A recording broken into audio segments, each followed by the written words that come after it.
Well, Todd, welcome to Small Business Strong. Yeah, thanks for having me. Of course, man. I'm really excited to have you. So I'd love to start by hearing about Rixey Outdoors. Yeah, so the name Rixey comes from a small area outside of Little Rock where we used to duck hunt when I was a kid. And so get into the business itself here in a second, but that's kind of the where it came from. And obviously it's a duck hunting related business. And man, as anyone who has looked for a name for a business or a brand knows, it is really hard to find one. I looked for everything that was duck hunting related, and it seemed like everything was taken. Went through the whole patent office list of names and brainstorming on paper and then looking it up and could not find anything. And so Rixey stuck out in my mind and looked it up. No one had it taken. So once we got the business kind of started, went to a patent lawyer and secured that name as copyright, and that was kind of the name of the business. So for those that don't know, Rixey Outdoors is a duck hunting business, and it was started from an invention that I had, which is a portable collapsible dog stand. So if you're a duck hunter, you know that the dog needs to stay out of the water while you're hunting. And everything on the market at that time, and really still other than our product, is big and bulky and difficult to travel with. And so I was duck hunting, just my dog and myself, and we were out enjoying the morning and walked about a mile or a mile and a half and looked at what I had, and I was like, man, there's got to be a better way to do this, and started going through in my head and trying to figure out, okay, well, surely there's a better way to build what is already out there, and came up with the idea. So went home and got my garage. I'm a welder, if you will, air quotes on that. Not very good at it, but I can make two pieces of metal stick together, and started toying with some different ideas in the garage, and within a day or two kind of had the first prototype of this portable collapsible dog stand. And so it folds up into a really compact size, and yeah, I've showed it to a couple of friends, try to keep it under wraps because I thought I might have something special, and everybody that saw it thought it was a great idea. And after that, kind of started working with engineers and trying to come up with a final intent to produce prototype, and started making them and launched the business about a year after the invention. So since then, we've expanded a little bit into dog products, leashes and collars and things like that. But the main focus of our business is still the dog stand that I invented. So we do have some different accessories for it and whatnot, but that's kind of the foundation.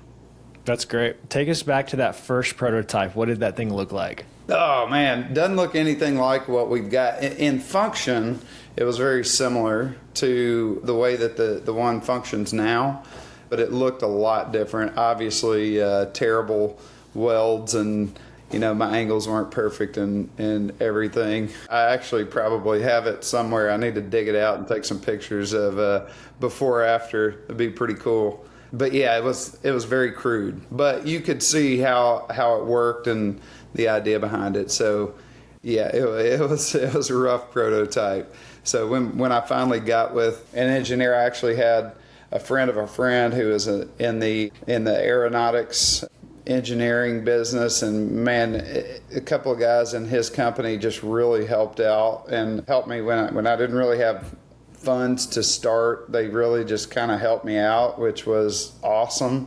Couldn't have done it without them. A guy named Kyle Barker and his team, they went in and really helped me get this thing off the ground. They came up with a great final intent to produce prototype, and it's got a very distinct look that doesn't look like any other stands on the market, and obviously functions differently. So I think that's been pretty cool. It's kind of got some recognition when you see it in a picture or something like that. It doesn't look like anything else. So yeah, I was really lucky to have some people like that kind of help me out from the get-go.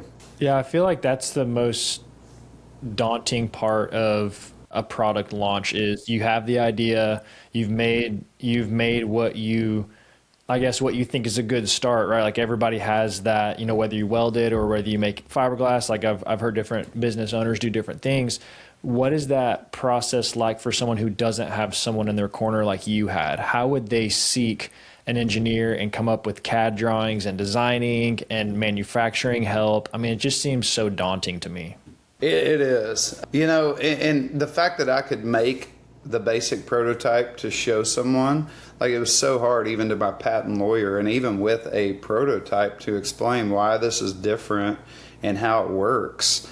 I think with AI and things like that, it's probably gotten a little bit easier, but it still is a really tough thing. I was talking to a guy the other day. Same idea. He reached out to me on social media. I was like, man, I've helped as many people as I could through getting this started. But my advice to him was to try to find a college graduate or a college kid who's in engineering who thinks this would be a fun project. Pay them obviously, but you're going to pay less in that, and try to get some good CAD drawings of your product, because I think in the beginning you're going to change it so much anyway. If you can just have something that is relevant, that kind of can convey to someone else what it is, how it works, and then use that to kind of launch. And then once you've kind of got a firm hold on what it is and what you want it to look like, I think then you can start investing a little bit more money and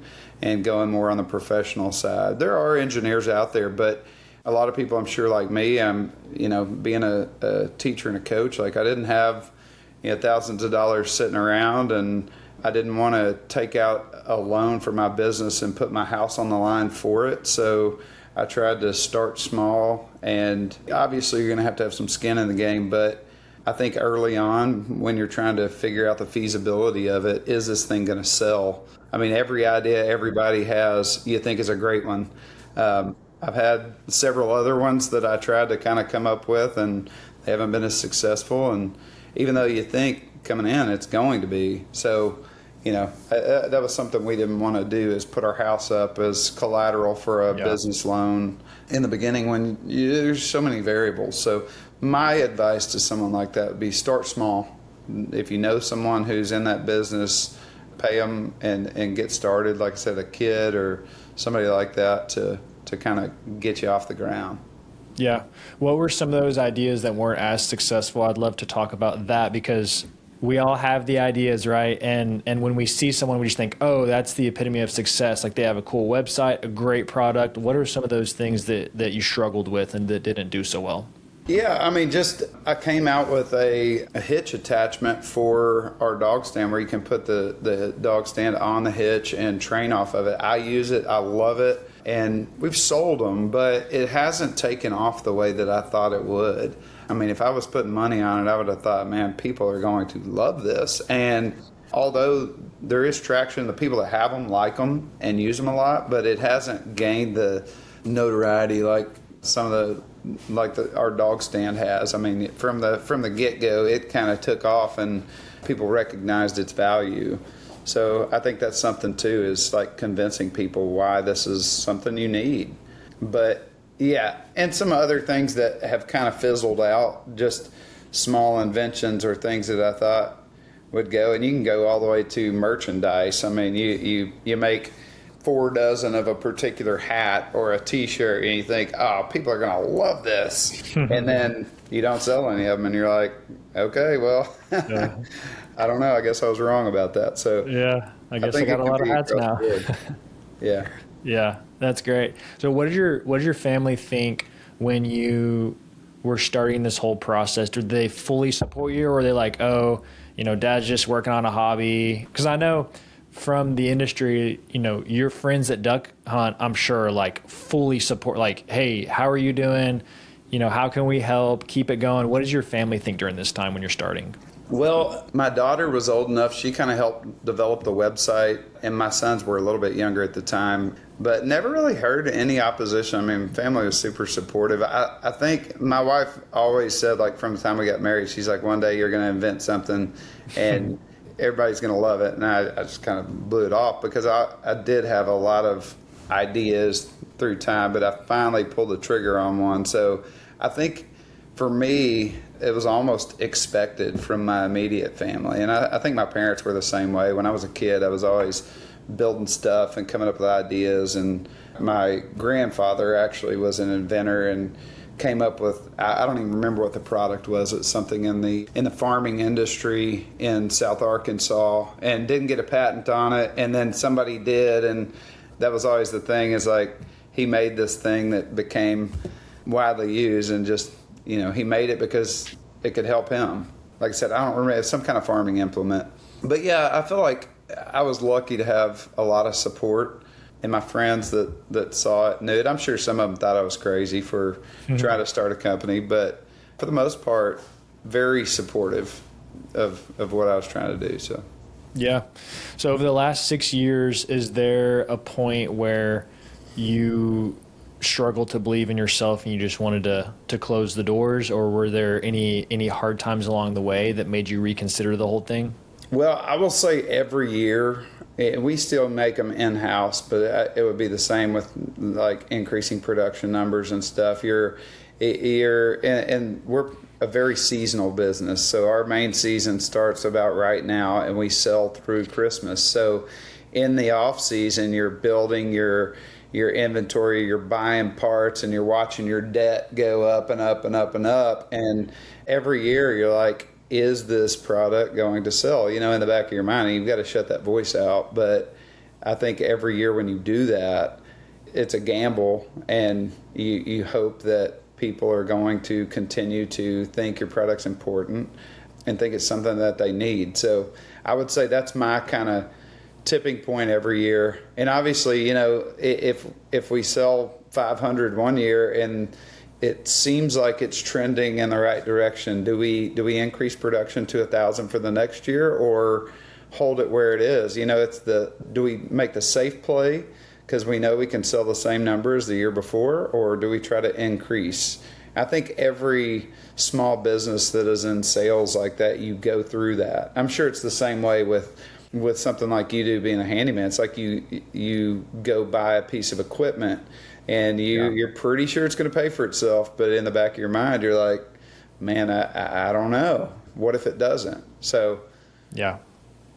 that's my biggest, I guess, hurdle every year. Other than that, I mean, we've kind of grown through the years, so I don't really have something. Although when you're sitting in the garage at 2:00 in the morning trying to fill orders, like there's those times where you're like, man, this is a lot. So Yeah. So all your stuff's made in the USA, right? Okay. made here in Arkansas, actually. So we make it in-house. So we have a metal company. Luckily enough, I teach at a private school, and one of the guys that owns this metal business, actually my dad taught him. My dad was a teacher at the school and a coach at the school, so he knew my name. And I think when I sent him an email about production, that kind of perked him up, and ended up getting with him. So they still, and for the last 4 or 5 years, have done all of they've got flat lasers, tube lasers, powder coat. They do all that, and then we bring them in and then we assemble them.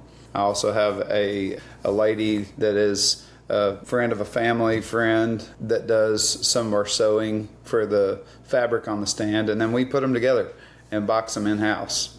We're still made, which has been great for quality control. Feel like that's something everyone that gets one of our stands is, there's a lot of quality control there. So it's not like we're getting 1,000 boxes from China and shipping them straight out and hoping they're good. So Yeah.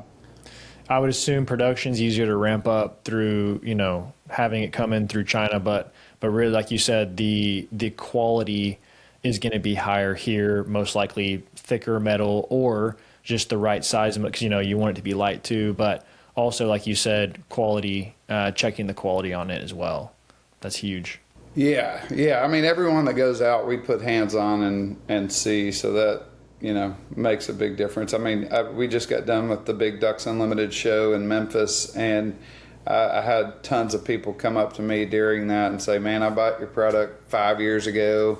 It's still in great shape. I use it all the time. So getting that feedback, even when, it's taken a lot of time to do that, is a good reinforcement for me. Like, we're doing this right. This is the way we need to be. Obviously, at some point, you've got to up production and take it into a factory, but we've tried to keep it where we could really keep a tight handle on the quality. So. Yeah. Is it a deal breaker for you to ever have it outsourced to another country? I mean, obviously your margins would shoot way up. However, like we just talked about quality, and then, you'd lose the pride in the, made in Arkansas or made in USA. Yeah, and man, I've tried really hard to find manufacturing in the U.S., particularly in Arkansas, that could do it for a competitive price, and it is just almost impossible to do that. The shop that does our metal, they give us a really good price, but it's not cheap compared to what you'd get overseas. So I wouldn't say it's a deal breaker, and I would say that probably at some point, we have to trend to manufacturing, but before I do that, I'm going to exhaust every option I can to produce them in the U.S. and try to make sure that we can do it here, and particularly in Arkansas. I mean, I don't know. I think if this was my primary job and this was the only job I had, margins would probably be more important because I've got a livelihood, but I do have another job with insurance and things like that. So that kind of allows me to lean a little bit more away from profit and more toward quality, making sure we keep pumping out a good product. That's, from a consumer standpoint, I love that, but also, you're a business owner and we have to be business minded and say, hey, what makes the most sense? Is there on your horizon a time where you think in the future that you will want to jump into it full time, or are you thinking that this might be, hey, maybe I'll launch another couple of products and then jump full time, or what are your thoughts there? Yeah, this is kind of a tricky thing because I love my job. I like to teach. I've always loved coaching. So that part of it is a passion for me. I hear people, talk about starting a small business and making that jump. And it's harder for me because I love to do what I do. I love working with kids.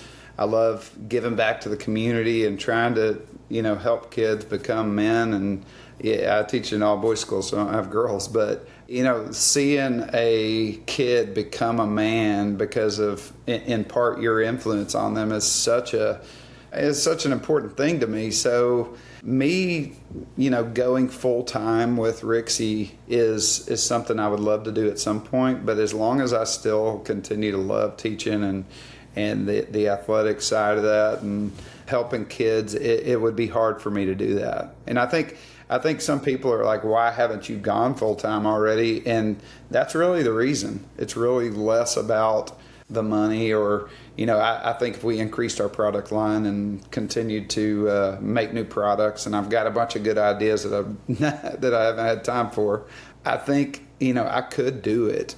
But the fact that I love my job also kind of directs me back toward staying with what I'm doing. So, yeah. When did you realize in creating the dog stand that this could really be something? Obviously, I'm sure it was in the back of your mind because you've always tinkered and you've always kind of done these things. But when did you realize, like, man, mine's lighter, better, more stable, it can hold more, it's more compact, it folds up, it's going to be way better? Yeah, I mean, when I had the idea, obviously from the time I had the idea in my head, I was thinking there's nothing like this out there. And of course, when you get on Google and you're Google searching, you're like, please don't be anything on there. Yeah. I've been there. And I remember, and I kind of put my family on that also, like, tell me if you see anything like this. And when I realized there was nothing like that on the market, I thought, this could be a big deal. And we are a product that is kind of relegated toward the southeast because in a lot of the country, people don't duck hunt around trees. So, we're not a product that every duck hunter in the country can use. But at the same time, when I recognize there's nothing else like this, that kind of made me think, man, this could be like a big deal. So I think that was kind of the point. Do you ever get, or have you ever gotten an order from up north or, out west, and you're like, I wonder what they're going to use it for? Like, yeah. Yeah, I get Yeah. orders New York. I've sold some to Canada, usually, like at shows and stuff where people have Yeah. said they're going to use it. So there are people that hunt around trees, and now with the hitch attachment, people can use it for training. So it does have a little bit wider base. We are coming out with a boat attachment, which I think will also widen our audience for using these. So it definitely is cool to see though when you get an order from Oregon or something, and you're like, that's pretty cool. Yeah. That's neat. So you had a TikTok video go viral. What was that video and what did that do to your sales? Well, I mean, it happens kind of on a I don't know, a revolving cycle. Like every time we'll have a video that goes viral, it will cause a spike in sales. In fact, TikTok invited me up to speak at one of their small business summits that they had Wow. in New York, and then last year got to go to Boston for them because they liked my story. And basically, every time I've put out a video that got a lot of traction, like you see a direct spike in sales.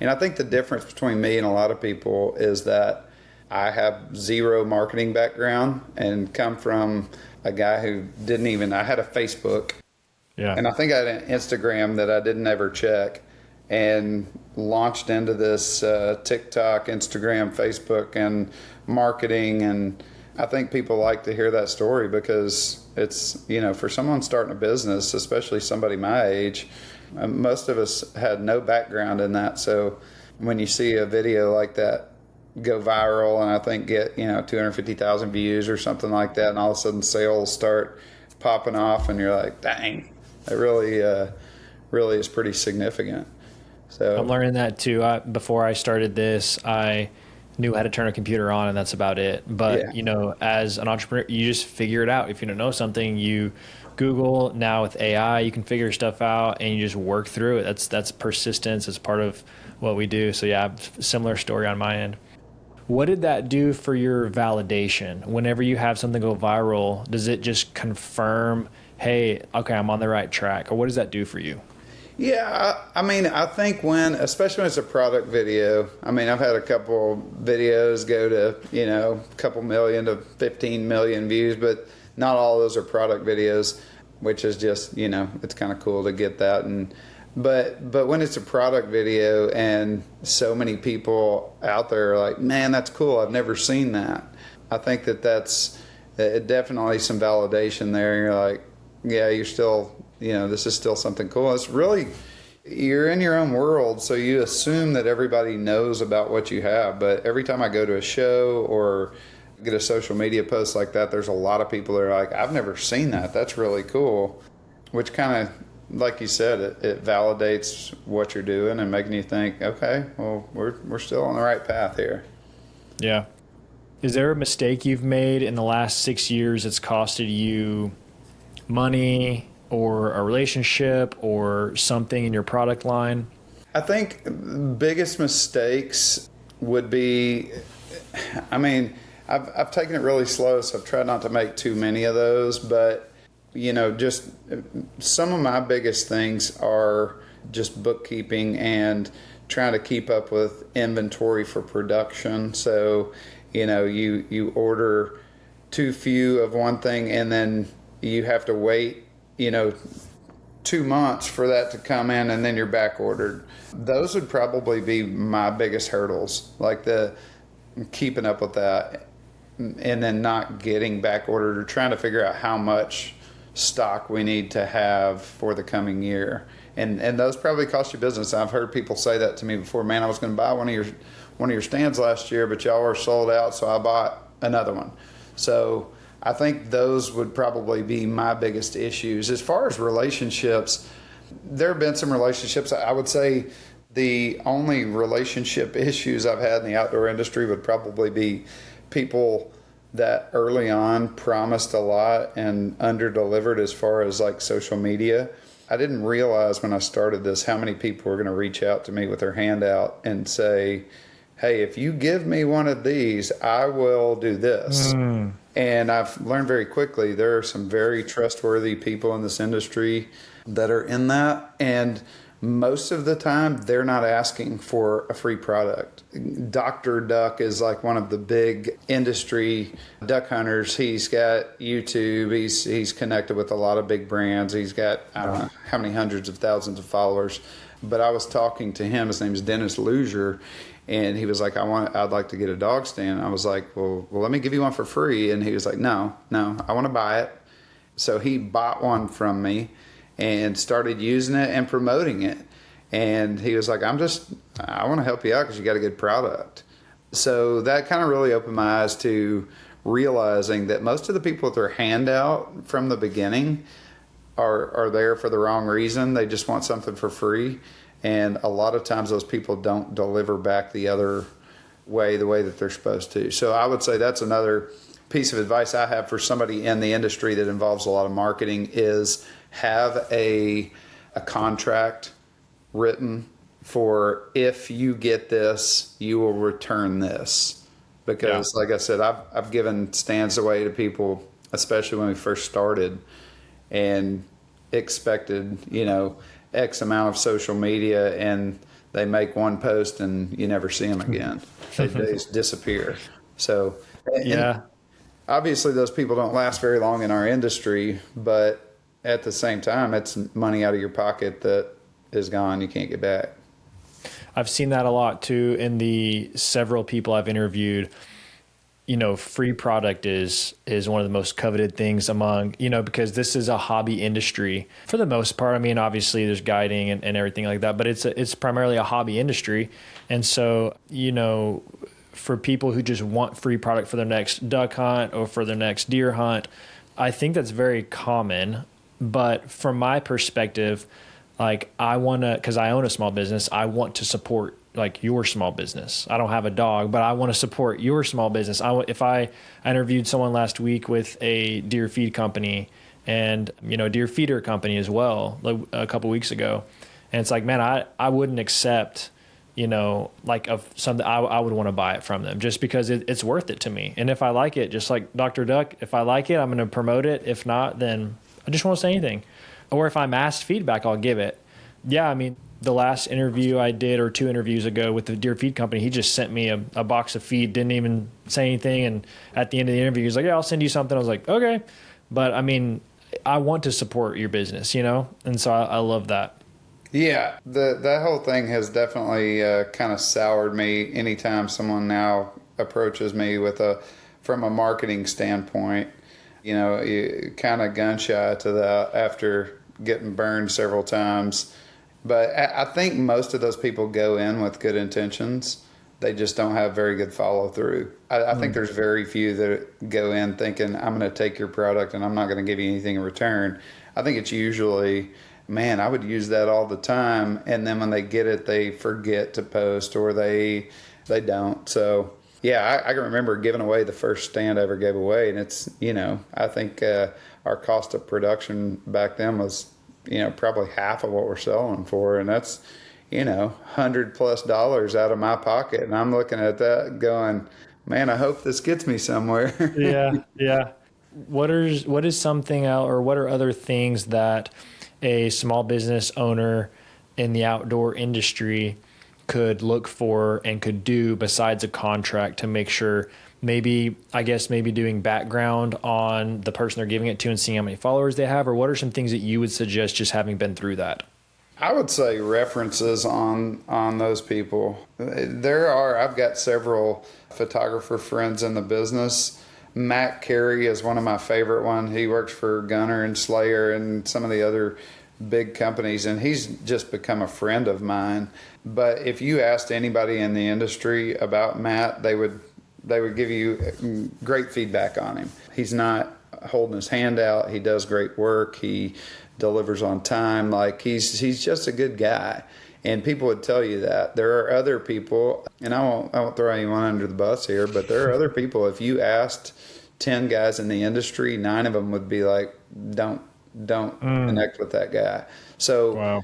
I think that having some references and checking those references could save you a lot of headache on the back end. That's really helpful. So I'd love to talk about some advice you'd have for other inventors? If there's someone who's sitting on an idea, they know they can make it in their garage, they do work a full-time job, what are some things that you would tell them as far as how to get started, or would you tell them to get started? Put your boots on, go to the garage and do it, because that's the biggest hurdle. And I have ideas in my head right now, and I'm so busy, and it's just like, wake up early and do it. Because there was a product that came out in the industry. I don't know how much it's taken off, but a big company came out with it, and I had the idea for it about 4 years ahead of it. And the money kind of got me. As like, do I want to have a patent on this? And part of it was just spending the time developing it. And I sat on it and sat on it and sat on it. And one day I opened a magazine and there it is. So do it right now. Like, you know, if you've got a good idea, make it. There's so many people, and I've had people say that about my dog stand. Like, I had that idea 10 years ago. Well, I mean, there are a ton of people with a ton of good ideas. And if you sit on it, which is what most people do, it's never going to do you any good. So that's my number one piece of advice to someone that wants to invent something is like, do it. Do it today. Whatever when you get off work, go to your garage and build it. You know, you never know where that can take you. There's all kinds of licensing deals and stuff that you can do, or if you don't have the money yourself, you can do things like that. But that would be my number one piece of advice. The second would be probably to protect it. I learned a lot about the patent process and copyrights and all the associated stuff, and it took me years to figure all that stuff out. But if you have a good idea, like, keep it close to your chest. I saw somebody invented something on Facebook not too long ago, and they put it on Facebook. It's like, who would want to buy this? And I'm like, no, don't do that. Like, that's a good idea. And if you have a good idea like that, number one, make it. And then number two, do some sort of protection, because filing a temporary patent is honestly not that expensive, and you can do that to protect your idea at least long enough to see if it's something you want to have a patent on or want to produce. Yeah. So. I see that a lot too in doing research to talk to small business owners. I see some people on their Instagram or on their Facebook, they'll post all the behind the scenes photos, and I'm like, man, and videos. I'm like, be careful. There's always someone out there who can do it for cheaper or can do a better production. And so Can you walk us through what that patent process looks like? Yeah. So the first thing, when you make a product or have an idea for a product is to, and this is something that was really hard for me, look for that product on the internet. I mean, we have ChatGPT and Google. Like, if there's something like that out there, you can probably find it. And I think in the back of an inventor's head, they don't want to see that. It's kind of like when you're a kid and you think your girlfriend might be cheating on you and you don't want to see it. Yeah. I think that's the first thing is to search that product or similar products and make sure there's nothing similar out there.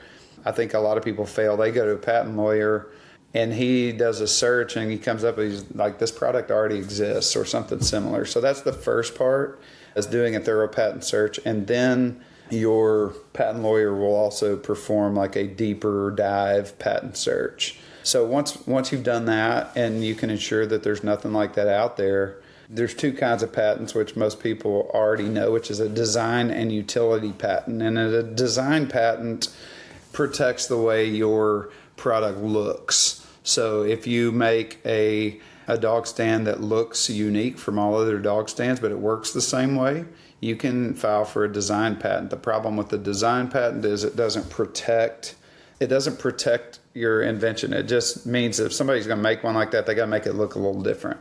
They can change where the holes are, they can change the shape. But the utility patent, which is the hard one to get, is a patent on the way it works. So our stand has a utility patent on it. It's basically on the way that the stand works. And so those are harder to get, obviously, because, for example, climbing tree stands. If you're a deer hunter, you know what a climbing tree stand is, and there's tons of different ones. Most of them don't have a utility patent on them because once the first climbing deer stand came out that works a certain way, then all the rest of them are basically not patentable. So that's what you're looking for. And you also can't, I had an idea for a patent, which is basically combining two existing products into something that had never been made. And my patent lawyer's like, well, you can't really patent that because those products already exist. So that would be the second step is going to a patent lawyer. And some people will file the provisional, which is the temporary, before they do any of that to protect it. If you haven't shown many people already, I would say talk to your lawyer and see if that's feasible. But then you have to get good drawings of your product, particularly for a utility patent, and the lawyer will sit down and try to figure out what's unique about your product and write a patent. And they apply for it. That usually takes a year to a year and a half. It depends, but it was a little bit longer for me because it was COVID. And then the patent office most of the time will send a letter back and say this is unacceptable because of X, Y, and Z. And then your patent lawyer has to manipulate these things and then send it back. And if it's something that they're not sure about, then they'll turn around and make your lawyer go to Washington, D.C. and try to convince them there, which you're paying for all of this. Oh, yeah. That's why a utility patent usually costs somewhere between $10,000 and $20,000. So if you really want some protection on your product, you need a utility patent, but it costs a lot of money. So that process is long, drawn out, and very daunting because most people that are getting utility patents don't have a business already.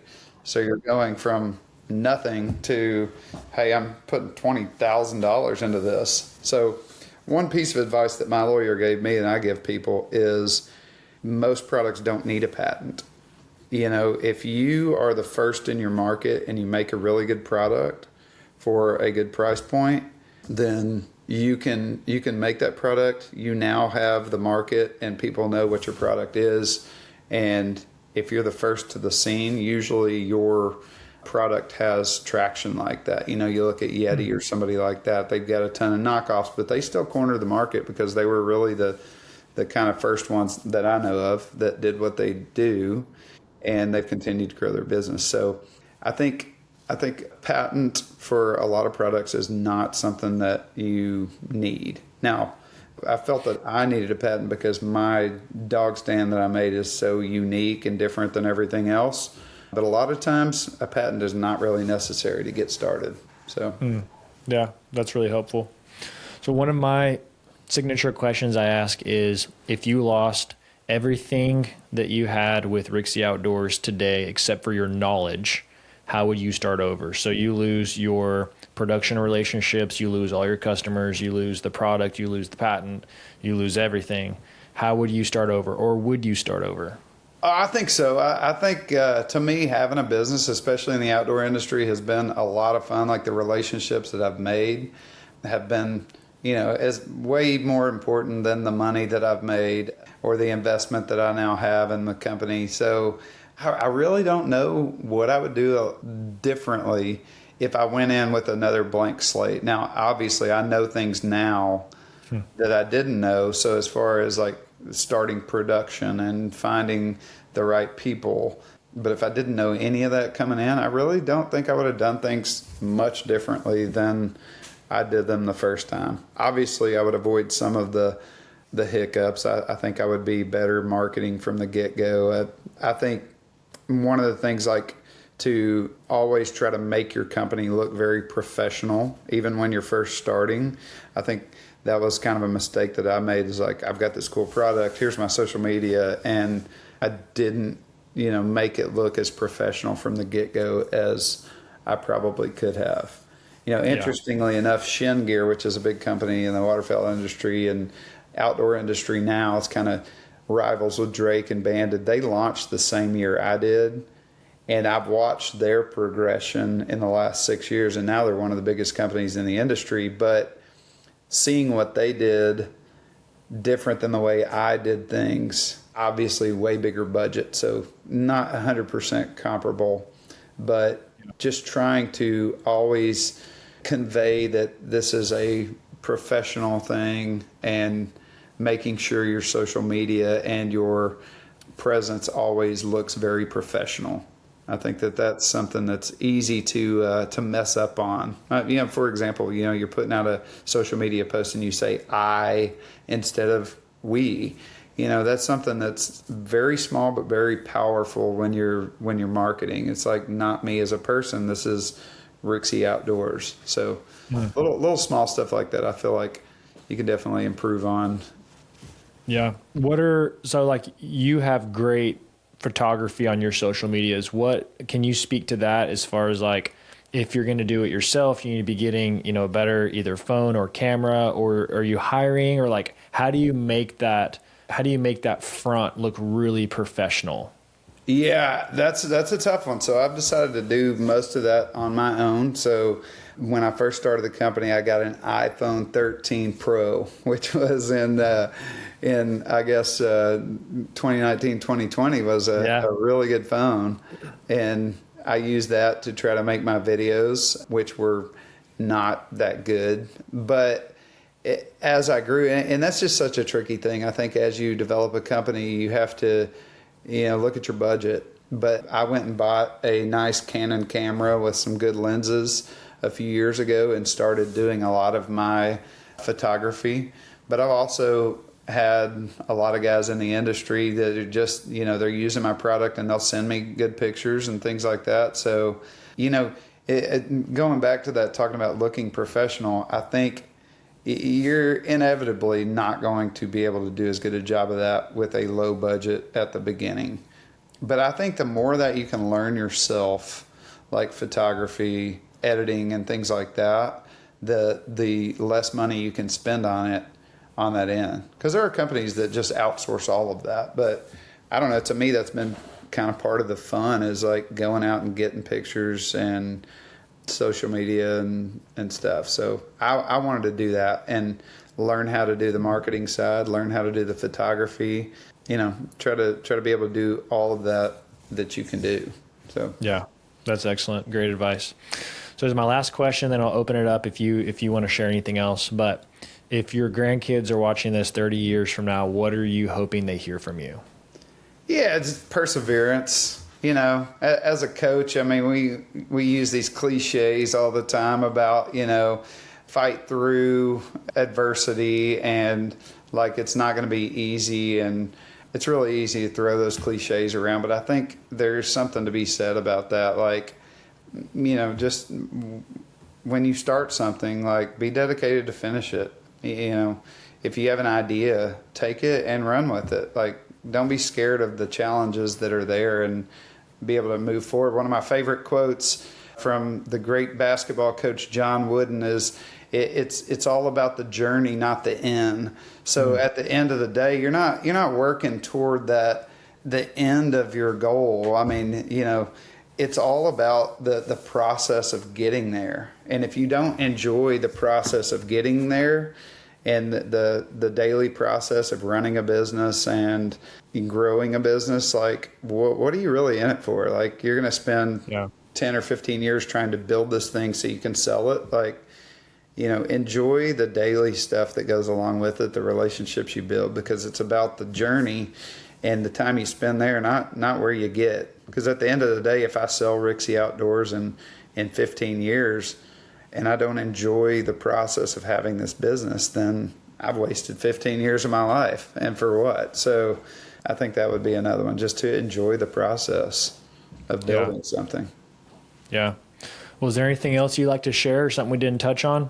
Man, I can't really think of anything. I think that question you asked me earlier about, like, what would you do? What's your number one piece of advice? And I think it would be just to get started, just to do it.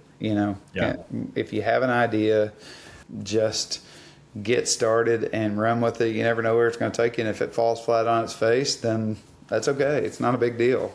But if you never do it, you're going to be one of those people sitting there in the back row saying, I had that great idea 20 years ago, and I wish I would have done something with it.